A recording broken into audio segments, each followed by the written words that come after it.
Hello students, चलिए आज हम लोग प्रॉब्लम करते हैं। पहला प्रॉब्लम है कि यहाँ दो तरह का दिया हुआ है, कैपेसिटर है। तो इस कैपेसिटर में K1 और K2 दो तरह का डाइलेक्ट्रिक है।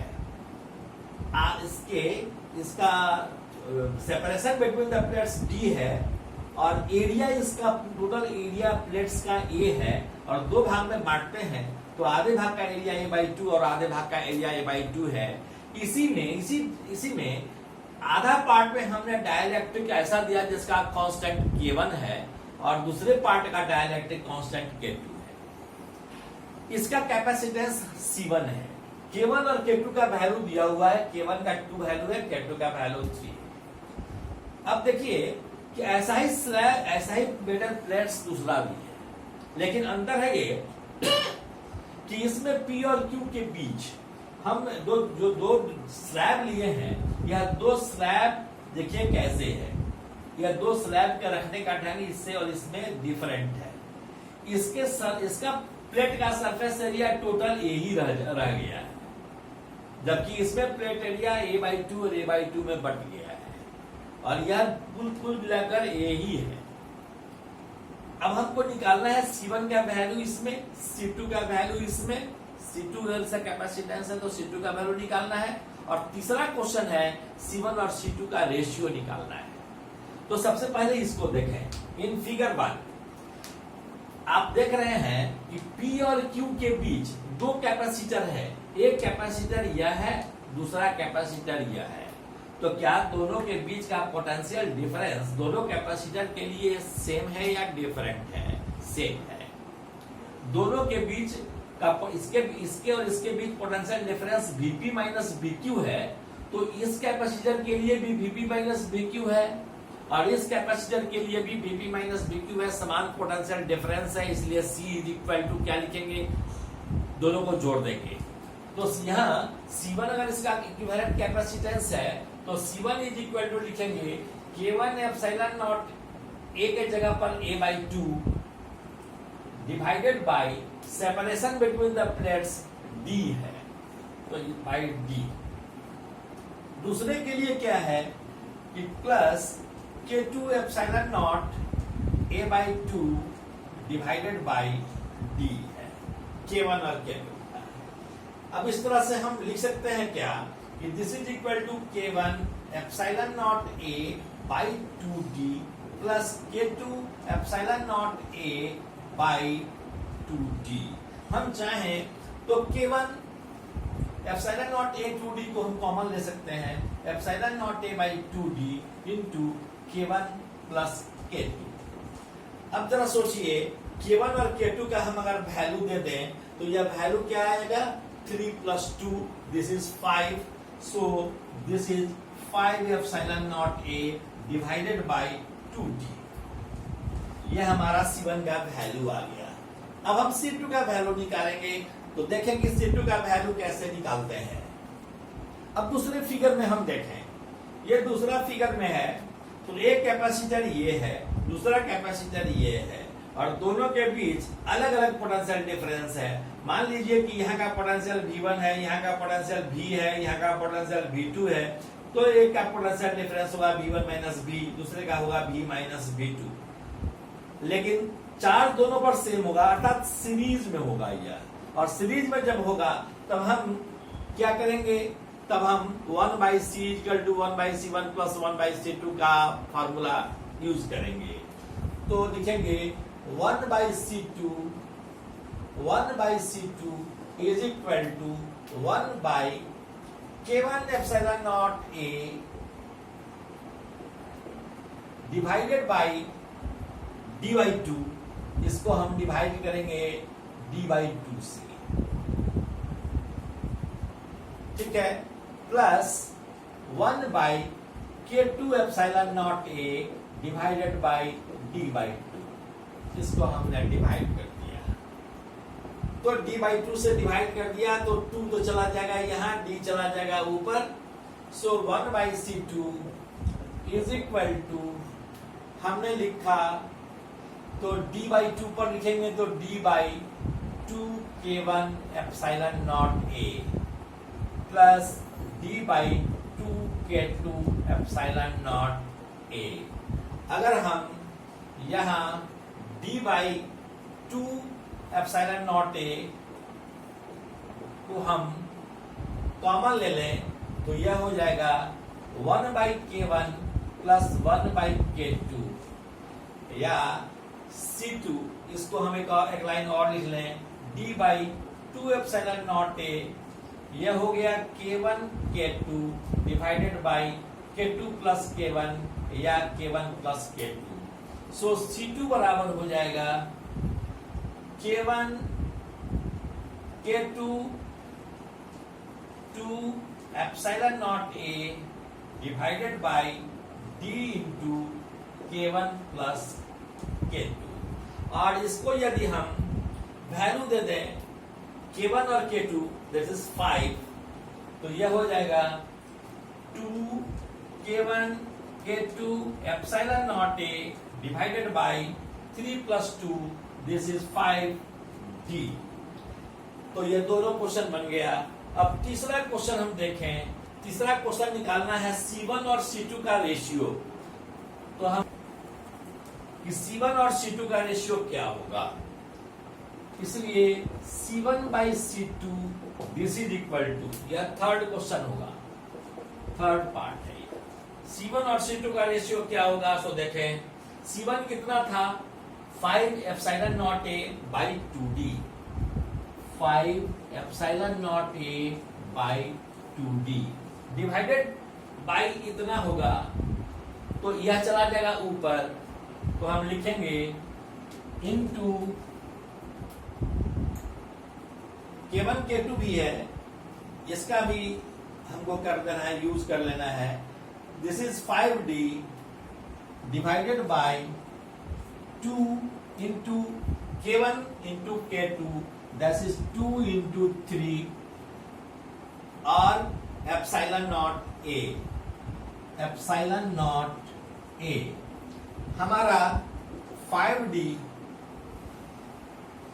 ये हमारा C1 था 2d और ये हो गया 5d। जो कटने वाला है उसको हम काट देंगे।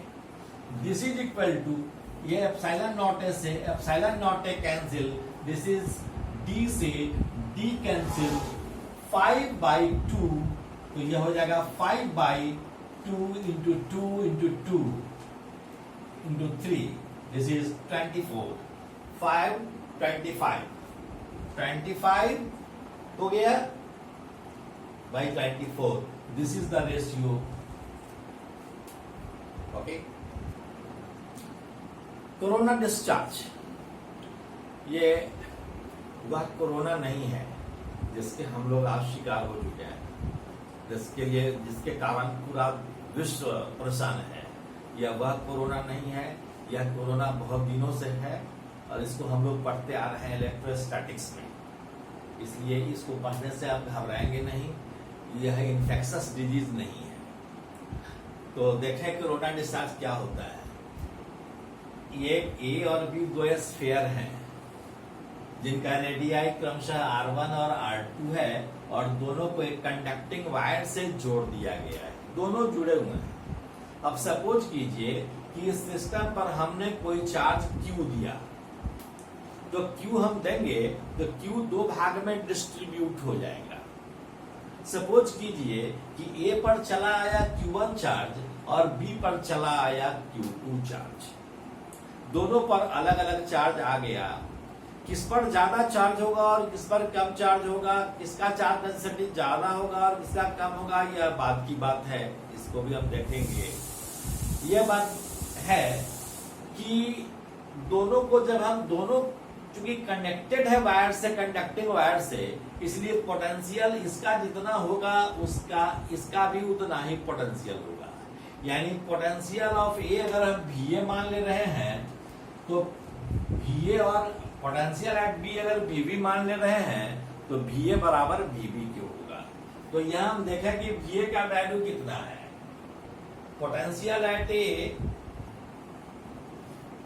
VA इज इक्वल टू लिखेंगे Q1 by 4 pi epsilon naught R1। याद है ना, हम लोग डिस्कस कर चुके हैं। एंड पोटेंशियल एट बी क्या होगा, इसको लिखेंगे VB is equal to Q2 by 4 pi epsilon naught R2। क्योंकि दोनों एक दूसरे से कनेक्टेड हैं, इसलिए दोनों का पोटेंशियल सेम होगा, अर्थात VA बराबर VB होगा। So VA is equal to VB है।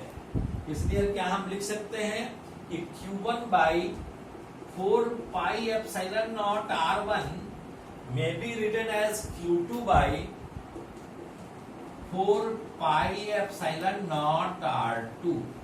इसको हम लिख सकते हैं।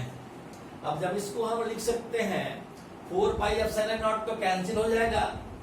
सो हम लिख सकते हैं कि Q1 और Q2 का जो रेशियो होगा यह R1 और R2 के रेशियो में होगा, R2 के रेशियो में होगा। कह सकते हैं ना, एक बात यह कह सकते हैं, मतलब रेशियो में होगा, मतलब जिसका रेडियस ज्यादा होगा उस पर चार्ज ज्यादा होगा, जिसका रेडियस कम होगा उस पर चार्ज कम होगा। यदि हम डेंसिटी, चार्ज डेंसिटी के टर्म में कहें तब हम कैसे कह सकते हैं। अब मान लीजिए कि इसमें डिवाइड करें A से और इसमें भी डिवाइड करें A से, यानी इसको हम डिवाइड करें 4 पाई R1 स्क्वायर से और इसको 4 पाई R2 से। इसको इक्वेशन 1 मान ले रहे हैं, इसको मैं 2 मान ले रहा हूं। अब इक्वेशन 1 में यदि हम R1 से मल्टीप्लाई करें, डिवाइड करें और इसमें भी R2 से मल्टीप्लाई करें, डिवाइड करें, तो यह तो एरिया हो जाएगा। तो इसको हम लिख सकते हैं Q1 by A1 into R1 और इसको लिख सकते हैं Q2 by A2 into R2, जहां A1 और A2 इनका सरफेस एरिया है। अब जब हम ऐसा कर सकते हैं तो ये क्या हो गया, चार्ज डेंसिटी ऑफ A हो गया। This is sigma A, charge density of A into R1, या हम सिग्मा 1 ही लिखते हैं। चलिए QA लिखे थे Q1, तो हम सिग्मा 1 ही लिख देते हैं। सिग्मा 1 इंटू R1 बराबर हो जाएगा सिग्मा 2 इंटू R2, क्योंकि Q2 बाई A2 को हमने सिग्मा 2 लिखा। So sigma 1 by sigma 2 is equal to R2 by R1 होगा। इसका मतलब ये है कि sigma is inversely proportional to R है। This is why charge leakages from the sharp point. क्यों? क्योंकि जिसका रेडियस कम होगा उसका चार्ज डेंसिटी ज्यादा होगा। तो चार्ज डेंसिटी किसका ज्यादा होगा, रेडियस इसका कम है तो इसका चार्ज डेंसिटी ज्यादा होगा, इसका चार्ज डेंसिटी कम होगा, यानी इस पर charge per unit surface area ज्यादा होगा, जिसके कारण चार्ज डेंसिटी ज्यादा हो जाने के कारण यहां से चार्ज लीकेज होने की संभावना ज्यादा होगी। जिस सरफेस का रेडियस ऑफ कर्वेचर कम होगा उसका चार्ज डेंसिटी ज्यादा होगा और उससे चार्ज के लीक करने की गुंजाइश ज्यादा होगी। इसी मेथड को या इसी प्रोसेस को हम कहते हैं corona discharge. This is called corona discharge. This phenomenon is called corona discharge. तो इस बात को ध्यान में रखेंगे कि कोरोना डिस्चार्ज है क्या। कंक्लूड कर रहे हैं कि corona discharge we mean that charge density is inversely proportional to R। That is why जिसका चार्ज डेंसिटी ज्यादा होगा उससे चार्ज लीक करने की या चार्ज को उसको डिस्चार्ज होने की संभावना ज्यादा होगी। ओके, आगे बढ़।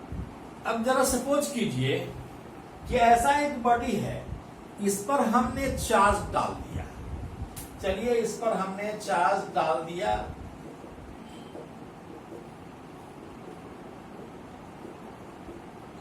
आपको क्या लगता है कि क्या चार्ज हर जगह यूनिफॉर्मली डिस्ट्रीब्यूटेड होगा?